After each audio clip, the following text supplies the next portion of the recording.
क्या आप जानते हैं एक कोई ऐसा भी असुर था जिसे कोई नहीं मार सकता था। इस बात का वरदान उसे ब्रह्मा जी ने दिया था। मैं बात कर रहा हूँ हिरण्यकश्यप असुर की।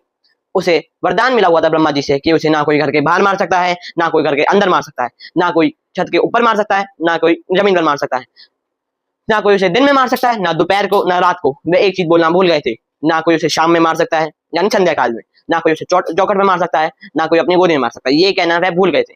फिर एक दिन जो उनका पुत्र था प्रहलाद, वह विष्णु जी की पूजा कर रहा था और हिरण्यकश्यप ने कहा, हे पुत्र, तुम विष्णु की पूजा मत किया करो, मेरी पूजा किया करो, मैं विष्णु से भी बड़ा हूँ। फिर प्रहलाद ये सुनकर अनकहा कर दिया।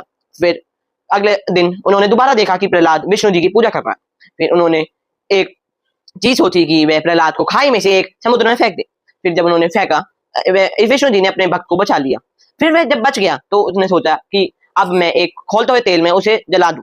फिर विष्णु जी ने दोबारा अपने भक्त की रक्षा की और उस खोलते हुए तेल को पानी में बदल दिया। फिर जो हिरण्यकश्यप की बहन थी होलिका, उसे एक वरदान मिला हुआ था कि वह अगर चुन्नी पहनकर आग में बैठ जाए तो वह नहीं जलेगी। फिर जब वह प्रहलाद को लेकर आग में बैठी तो विष्णु जी ने वह चुन्नी प्रहलाद के ऊपर डाल दी।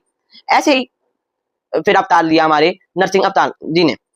फिर जब वे आए, हिरण्यकश्यप और नरसिंह अवतार जी के बीच में थोड़ी बातचीत हुई और उन्होंने कहा, ना कोई मैं तो घर के बाहर मर सकता हूँ, ना कोई घर के अंदर मुझे मार सकता है। फिर नरसिंह अवतार जी ने कहा, देख तू कहाँ बैठा है, इस वक्त तू मेरी गोदी में बैठा है और मैं बैठा हूँ चौखट पर। और फिर हिरण्यकश्यप ने कहा, ना मुझे कोई दिन दोपहर या रात में मार सकता है। फिर नरसिंह अवतार जी ने कहा, ये देख ये संध्या काल की बेला है। फिर जब उन्होंने हिरण्यकश्यप को मार दिया, फिर प्रहलाद से माफी मांगी कि हे प्रहलाद, मैं माफी चाहता हूँ कि मैं बहुत देर हो गई मुझे आने।